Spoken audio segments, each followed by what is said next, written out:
Why do people have a hard time dealing with the supernatural? Find out today as we deal with the Ark of the Covenant and modern-day Indiana Jones. We'll be right back. For nearly 2,000 years, Jews and Christians have been divided. But now, God is calling for the healing of past hurts and the comforting of His people. Discover how God is prophetically uniting Jews and Christians across the world today on The Crossover. Here is your host, Rosalie Jerome. Today we have Bob Cornuke, a former police investigator and SWAT team member, has now become a biblical investigator. Bob Cornuke is the president of the Bible Archaeology Search and Exploration Institute. His mission is to investigate archaeological discoveries and sites around the world that confirm and support the claims of the Bible. Welcome to our show. It's good to be here. Thank you. And we have also Pastor Bron Barkley, who has been for 37 years preaching the gospel, trying to let everyday people, lay-day people, and ministers know that, yes, this book is historically, prophetically, factually, archaeologically, it's correct. We're so glad that we have Pastor Bron here with Bob because they both have this same mindset. Tell me, why are people so afraid of the supernatural? Everybody wants to have a natural explanation for a supernatural event.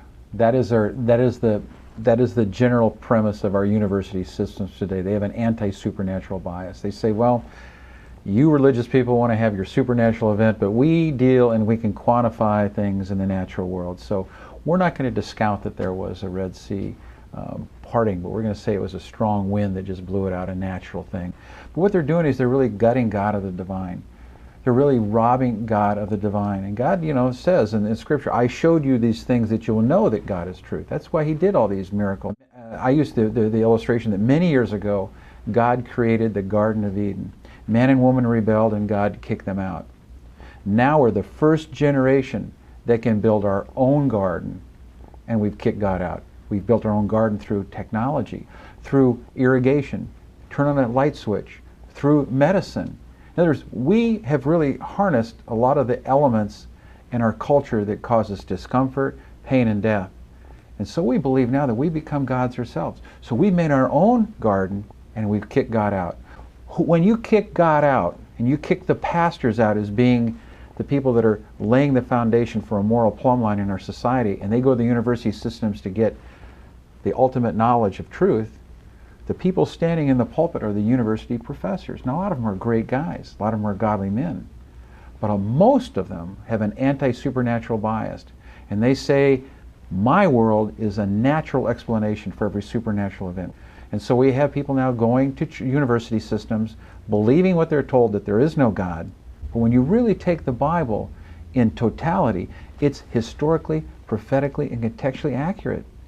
But the bully pulpit has been pushed off for pastors, and it's been adopted now by the university system. So we have a lot of people now worshiping technology as giving us answers. So then we have a tsunami or we have an earthquake, everybody runs back to God.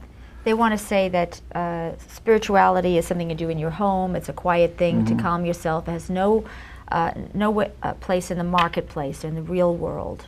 We in our culture have a tendency not to trust anything that is outside our own immediate personal experience.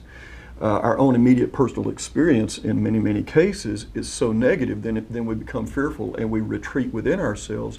We build walls against things on the outside that we are uncertain of. So then it makes it difficult to certainly trust this unseen being out of this Bible that I'm taught is nothing but myth and fallacy, to even trust, even consider the reality of God. There was a very, very famous scholar who lived in the first part of the 20th century. C.S. Lewis is one of the greatest scholars in the English language, and he was reared to be a skeptic. He was reared to be an atheist, so he went through all of his educational formation as an atheist. And one day, after his mentor had long passed out of his life, and he was just sitting in his ivory tower reflecting on life because he was a great philosopher, he said to himself, in Mere Christianity, I have never really seriously postulated the God idea. So as an educated man, I should seriously do that. And so he began to think, okay, if there were a God, then what kind of characteristics would this God have? And he went through this long personal chain of logic that finally led him to say, well, God would at least be as great as what I think is the greatest of the created order, a human being, which would mean he's a communicator, which would mean he would somehow try to communicate and not be aloof from the thing he created. Is there a religion anywhere in the world that shows that God came down on human level to try to communicate to man? And eureka, a light went off, and he said, well, there is a religion that claims that. So for the first time in his life, though he had read the Bible as a piece of literature, but read it with this skeptical lens across his mind, he now was suddenly awake to a possibility he had not been awake to before. And when he went and read the life of Jesus, he suddenly realized, this is true. And he said, when I opened the door of the possibility of God, when I actually honestly opened the door of the possibility, I could never turn back because the evidence was overwhelming and it drew me through the door. I think that's what we're dealing with in these kinds of things. I hope anyone listening today will put aside this gigantic cultural lens that has been placed on us over a period of several centuries. Don't try to go back to superstition of some earlier forms of belief systems. Just open your mind and look at the evidence honestly and see where it leads you. That's what I would say. We will be right back.